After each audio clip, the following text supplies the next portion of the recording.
mense is bang dat die lewe jou verbyvat. Baie keer dan voel jy negatief. Dis presies waar ek was. Dit was droog geweest, klomp skaap het gevrek.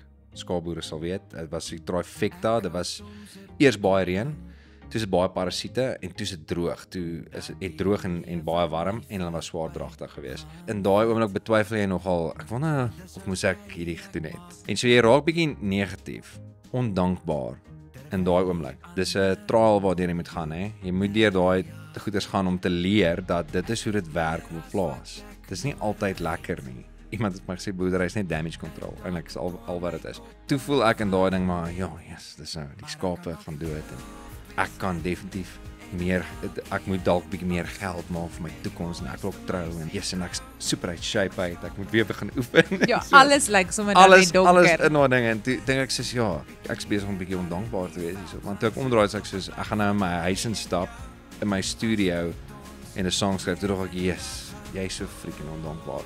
So en toe kry ek nie die idee daai ek kan dalk 'n kilo of 2 skit en 'n geldjie in die bank sit met die mooiste meisie trou. Dis my doelwitte en dis cool om daai goeie te hê, om ambisie te hê.